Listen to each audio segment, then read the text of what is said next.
भारत माता के नारा दोनों हाथ ऊपर उठा कर लगाए तो बड़ा नीक लागे। बोलो भारत माता की।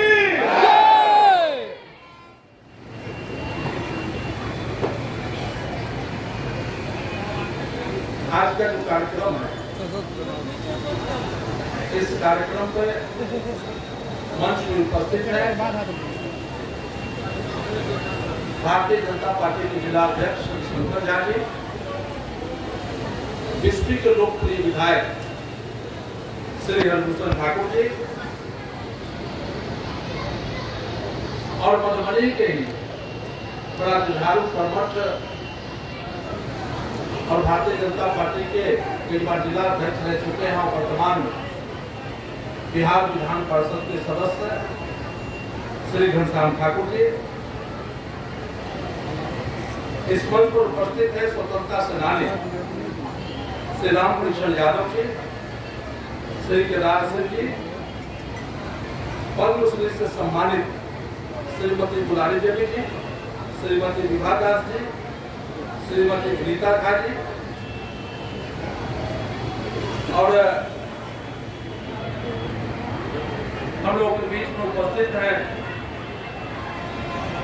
यहाँ जो माननीय विधायक और मंत्री हैं उनके मंत्री रत्नेश्वर जी हैं। हम लोग के सामने बैठे हुए हैं भारतीय जनता पार्टी के पूर्व जिलाध्यक्ष श्री गोविंद ठाकुर जी, नूनू बाबू, प्रफुल्ल ठाकुर जी, यहाँ पर उपस्थित हैं जिला पार्षद के सदस्यगण, वार्ड पार्षदगण, मंच पर उपस्थित हमारे नगर के अध्यक्ष सुबोध जी, रेल के अधिकारीगण और मीडिया के बंधुगण, आप सभी का जो आप कार्यक्रम में आए हैं, आप सभी का मैं हृदय से अभिनंदन करता हूं, वंदन करता हूं। और आज का जो कार्यक्रम है पूरे देश में 508 रेलवे स्टेशनों का पुनर्निर्माण का जो कार्य प्रारंभ होने वाला है, आज वीडियो कॉन्फ्रेंसिंग के माध्यम से माननीय प्रधानमंत्री जी आज शिलान्यास करने वाले। ये पूरे देश में 508 रेलवे स्टेशन और उसमें लगभग लागत जो आने वाली है 25,000 करोड़ की लागत आने वाली है। और रेलवे स्टेशन और रेल ये गरीबों का स्थान। रेल से जो यात्री करते हैं उसमें अधिकांश वो गरीब आदमी करते हैं। जिनके पास पैसा होता है वो तो हवाई यात्रा कर लेते हैं, लेकिन खासकर बिहार के लोग जो बिहार में बेरोजगारी है और हम पलायन करने के लिए मजबूर हैं। हम सभी जानते हैं कि जब सीजन होता है, मजदूरों का सीजन होता है, तो बिहार से विभिन्न प्रदेशों में बिहार यहां से लेबर जाता है और जब वह स्टेशन पे जाता है तो स्टेशन को उसको कोई मौलिक सुविधा प्राप्त नहीं होता है। उसको बैठने के लिए जगह नहीं मिलता, सोने के लिए उसको स्थान नहीं मिलता, शौचालय का अभाव होता है।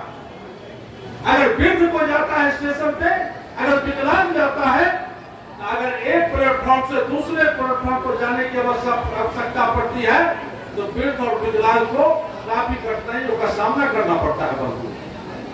तरह तरह की कठिनाइयों का सामना करना पड़ता है।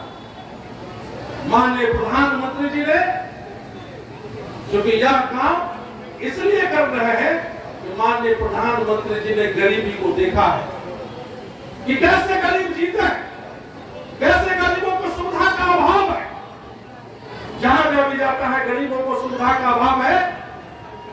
आज पूरे देश में 508 रेलवे स्टेशन के साथ साथ आज बिहार में 49 रेलवे स्टेशनों का पुनर्निर्माण का काम आज शुभारंभ होने जा रहा है। 49 रेलवे स्टेशनों का होने जा रहा है। ये प्रधानमंत्री के दूरदृष्टि का काम है। ये बनबनी स्टेशन भी एक बनेगा। जितने भी रेलवे स्टेशन का शिलान्यास होने जा रहा है और सभी रेलवे स्टेशनों पर एक विश्व स्तरीय सुविधा प्रदान किया जाएगा। बहुत सारा चीज है। जैसे बनबनी का ही रेलवे स्टेशन है, यहाँ का नया भवन बनेगा, शॉपिंग मॉल बनेगा, यहाँ प्लेटफॉर्म का अच्छा से बनाया जाएगा, फुट ओवरब्रिज बनाया जाएगा, पीछे से भी रास्ते इसमें बनाए जाएंगे, एक्सीलेटर लगाया जाएगा, इसमें सुरक्षा का भरपूर व्यवस्था किया जाएगा। आप जो एक परिसर देख रहे हैं, इस परिसर को सौंदर्यीकरण किया जाएगा। इसमें जो पार्किंग की व्यवस्था है, इस पार्किंग की व्यवस्था को सुधार किया जाएगा और जहां भी जो टॉयलेट है या जो भी जन सुविधाएं हैं, उन सुविधाओं को भी यहाँ बहाल किया जाएगा। बंधुओं, ये बिहार के 49 रेलवे स्टेशनों पर किया जाएगा। ये आज तक कभी नहीं हुआ था। ये सिर्फ नरेंद्र मोदी जी के कार्यकाल में ही हुआ है संभव। बंधुओं, नरेंद्र मोदी जी के कार्यकाल में ही संभव हुआ है। आज बिहार को रेलवे के विभिन्न परियोजनाओं में आज बिहार को 51,000 करोड़ बिहार को सौगात मिला है। रेलवे के क्षेत्र में आपने देखा होगा कि जो भपटिया कोसी पर जो रेल सेतु चालू हुआ, कितने वर्षों से उसका सूद लेने वाला कोई नहीं था, लेकिन नरेंद्र मोदी जी के कार्यकाल में ही आपने देखा होगा कि रेल सेतु भी वहां का चालू हो गया है। यह नरेंद्र मोदी जी का हाथ है। बंधुओं, सिर्फ रेल के क्षेत्र में नहीं, विभिन्न क्षेत्रों में जो नरेंद्र मोदी जी के नेतृत्व में जो 9 सालों में कार्य हुआ है, ये देश नहीं विदेशों में भी इसकी चर्चा है। नरेंद्र मोदी जी के व्यक्तित्व की विदेशों में चर्चा है। मैं आपको कुछ बताना चाहता हूं, जो पिछले 67 साल में 14 तक नहीं हुआ था। भाइयों बहनों, नए एम्स 14 तक मात्र यहाँ 15 एम्स थे, पूरे भारत में 15 एम्स, लेकिन 9 साल के कार्यकाल में अब कुल 23 एम्स हो गए। बंधुओं, 70 साल में 15, 9 साल में 23। आज मेडिकल के क्षेत्रों में भी काम हो रहा है। आज पूरे देश में 700 मेडिकल कॉलेज हो गए हैं। मेडिकल कॉलेज का सीट बढ़ाया गया है, पीजी का सीट बढ़ाया गया है। मेडिकल कॉलेज में एडमिशन में पिछड़ों का भी प्रतिनिधित्व, उसमें पिछड़े वर्ग के छात्रों का भी उसमें आरक्षण दिया गया है। ये नरेंद्र मोदी जी का देन है। बंधुओं, आप जानते हैं सड़क के क्षेत्र में सबसे ज्यादा सड़क अमेरिका में है, लेकिन आदरणीय नरेंद्र मोदी जी के नेतृत्व में आज सड़क के क्षेत्र में, एनएच के क्षेत्र में विश्व में हम दूसरे नंबर पर हम हैं। 53,943, 67 साल में 44,000 किलोमीटर सड़कों का निर्माण हुआ, लेकिन पिछले 9 साल में लगभग 54,000 किलोमीटर एनएच का निर्माण हुआ है। हम विश्व में दूसरे स्थान पर हैं। चाइना भी हमसे पीछे राष्ट्रीय राजमार्ग पे है। बंधुओं, मैं आपको बता देना चाहता हूं कि 67 साल 2014 तक 67 वर्षों में पूरे देश में 74 हवाई अड्डे खुले, लेकिन नरेंद्र मोदी जी के शासन में 9 वर्षों में 74 और हवाई अड्डा खुल गया। बंधुओं, 74 पहले से था और नरेंद्र मोदी जी के नेतृत्व में 74 अतिरिक्त और खुल गया। बंधुओं, ये नरेंद्र मोदी जी का देन। आपने देखा हो कि उड़ान योजना के अंतर्गत दरभंगा में भी हवाई सेवा शुरू है। सभी लोगों को मौका मिलता होगा हवाई जहाज पर चढ़ने का। जब हम भी हवाई जहाज पर जाते हैं, दिल्ली जाना आना होता है, तो माननीय प्रधानमंत्री जी ने कहा था चप्पल से हवाई जहाज तक, जब हवाई जहाज में चढ़ते हैं तो साधारण लोग उसमें बैठे रहते हैं और हवाई चप्पल पहने हुए भी लोग बैठे हैं। ये नरेंद्र मोदी जी का देन है बंधुओं।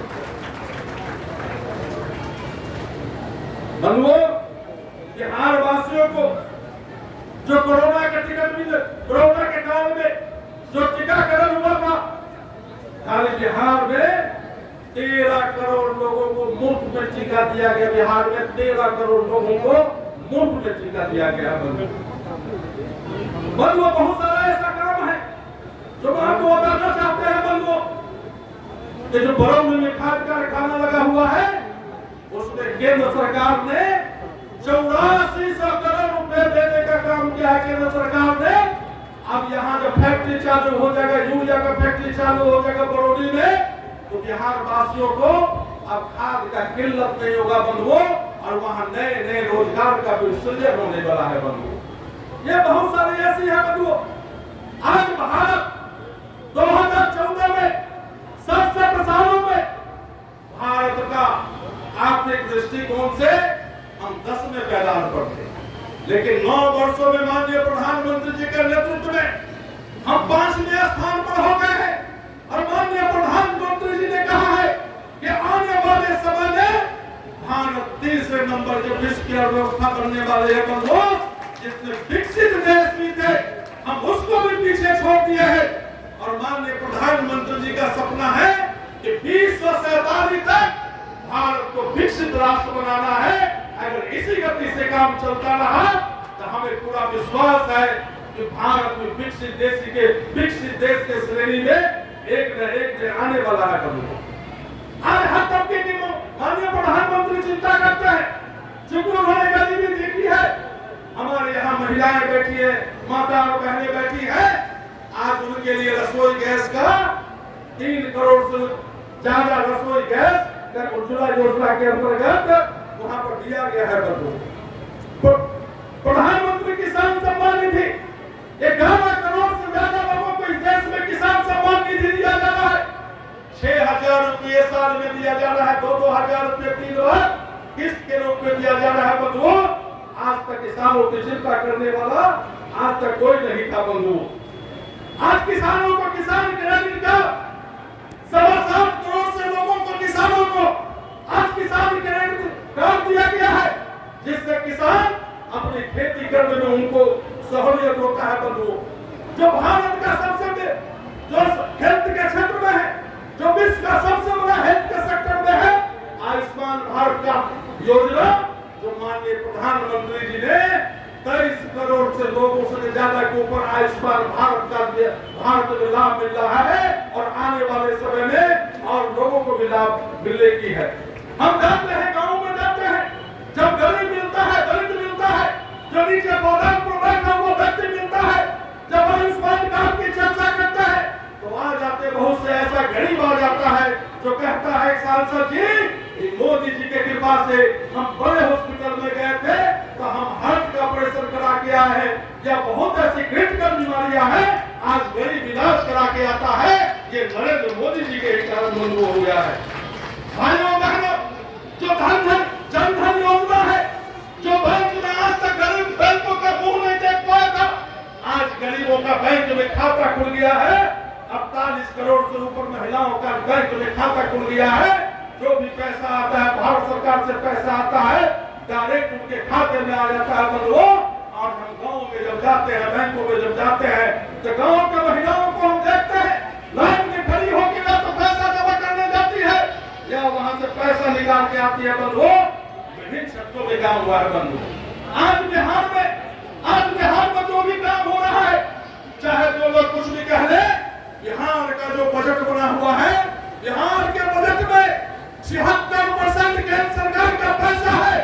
आज बिहार के पैसे के कारण, भारत सरकार के पैसे के कारण यह बिहार सरकार चल रही है बंधु। हम कितना की नाम है, घनश्याम ठाकुर जी, बचवन ठाकुर जी कह रहे थे, एनएच के संबंध में कह रहे थे, आमस की योजना क्यों नहीं हो, चाहे दरभंगा से जयनगर 4 लाइन की बात क्यों नहीं हो। यह भी स्वीकृति मिल गई है और आने वाले समय में जल्द से जल्द उसमें हाथ लगने की बात है। बंधुओं, जो नई शिक्षा नीति लाए हैं नरेंद्र मोदी जी, नई शिक्षा नीति लाए हैं, जो आज हमें मेघालय की शिक्षा पद्धति को अभी तक बन रहा है, जो अंग्रेजों द्वारा लाया गया था, आज तक हमें वही पढ़ाया गया। आज अंग्रेजी को बदहामता हो गया है। माननीय नरेंद्र मोदी जी ने कहा कि नई शिक्षा नीति लाके उन्होंने कहा है, सभी राज्यों को कहा है कि प्राइमरी स्कूल से लेकर वहां पर शिक्षा की पढ़ाई हो तो जो वहां की स्थानीय भाषा है उस स्थानीय भाषा में शिक्षा दिया जाए। सीबीएसई बोर्ड को निर्देशित कर दिया गया है कि यहाँ पे स्थानीय भाषा में उसकी पढ़ाई हो और आने वाले समय में बिहार में भी, खासकर अपने मिथिलांचल के क्षेत्र में भी अब प्राइमरी स्कूल हो कि सरकारी स्कूल हो, मैथिली भाषा का भी ज्ञान दिया जाएगा, मैथिली भाषा में पढ़ाई की जाएगी। माननीय प्रधानमंत्री जी का सोच है कि हम लोग जब अंग्रेजी बोलते हैं तो अंग्रेजों की दास्ता के हमें याद आ जाती है बंधुओं, लेकिन जब तक क्षेत्रीय भाषाओं का विकास नहीं होगा तब तक हिंदी का भी विकास नहीं हो सकता है बंधुओं। तो आज नरेंद्र मोदी जी चारों तरफ अपनी नजर लगा के रखे हुए हैं कि कैसे गांव गरीब कल्याण का विकास हो बंधुओं। क्योंकि अब ज्यादा समय नहीं है, अब समय होने जा रहा है, इसलिए आप लोगों से कहने आए कि नरेंद्र मोदी जी आए हैं। मैं कहना चाहता हूं सभी लोगों से कि यह विकास के नाम पर राजनीति नहीं होना चाहिए। आज पूरे देश में 500 रेलवे स्टेशनों का पुनर्निर्माण का काम हो रहा है, लेकिन बड़े ही दुख के साथ कह रहे हैं कि कुछ हमारे जो दल के लोग हैं इस कार्यक्रम का बहिष्कार किया है। ये विकास के नाम पर बहिष्कार नहीं होना चाहिए। राजनीति हम करते रहेंगे, चुनाव हम एक दूसरे के खिलाफ लड़ते रहेंगे, लेकिन हम सभी जितने भी जनप्रतिनिधि आए हैं वो जनता की सेवा करने के लिए आए हैं, जनता की सेवा करने के लिए आए हैं और बिहार का और देश का विकास करने के लिए आए हैं। लेकिन बड़े ही खेद के साथ कहना पड़ रहा है कि आज विकास के नाम पर भी बहिष्कार किया जा रहा है बंधुओं, ये बड़े खेद की बात है और यहाँ के देश की जनता और बिहार की जनता इस चीज को देख रही है बंधुओं। कहना चाहेंगे कि सांस्कृतिक के क्षेत्र में, सांस्कृतिक पुनर्निर्माण के क्षेत्र में जो वर्षों से अयोध्या में राम मंदिर के निर्माण के पूरा देशवासी मांग कर रहे थे, आदरणीय नरेंद्र मोदी जी के नेतृत्व में अयोध्या में भव्य राम मंदिर का निर्माण हो रहा है बंधुओं। ये नरेंद्र मोदी जी का निर्णय बंधुओं। काशी में जो भव्य काशी, दिव्य काशी जो वहां का निर्माण हुआ, तो गए होंगे पहले, अब जाते होंगे तो जमीन आसमान के अंतर दिख रहा है बंधुओं। चाहे काशी हो चाहे सभी जगह सांस्कृतिक क्षेत्र में पुनर्निर्माण हो रहा है बंधुओं। सब दिन से हम लोग कहते थे, जब से हम लोग सब दिन से कहते थे कश्मीर में 300 धारा 370 को हटाना चाहिए। आदरणीय प्रधानमंत्री जी के नेतृत्व में जब 2019 में दूसरी बार सरकार बनी, एक झटके में धारा 370 माननीय प्रधानमंत्री जी ने हटाने का काम किया था। सामाजिक क्षेत्र में क्रांतिकारी परिवर्तन करने का माननीय प्रधानमंत्री जी ने काम किया है। जो महिलाओं के साथ अत्याचार होता था, मुस्लिम महिलाओं के साथ, माननीय प्रधानमंत्री जी ने आज वहां पर ट्रिपल तलाक को भी संसद में कानून के माध्यम से बना के उस ट्रिपल तलाक को भी समाप्त कर दिया है बंधुओं। और आने वाले समय में जो देश में चर्चा हो रही है आचार संहिता कानून, यूसीसी समान नागरिकता सहित कानून, हमें पूरा विश्वास है कि आने वाले समय में यह कानून भी पार्लियामेंट से पास होने वाला है बंधुओं। और अंत में यही कहना चाहेंगे कि देशवासियों की इच्छा है, जन जन की इच्छा है कि भारत में जनसंख्या नियंत्रण कानून भी आना चाहिए। हमें पूरा विश्वास है कि आने वाले समय में जनसंख्या नियंत्रण कानून भी भारत में आने वाला है बंधुओं। इसलिए अब ज्यादा नहीं कहते हुए, यह सरकारी कार्यक्रम है, हम सभी लोग यहाँ माननीय प्रधानमंत्री जी को सुनने के लिए आए हैं, इसलिए अपनी बातों को यहीं पर समाप्त करते हुए बोलिए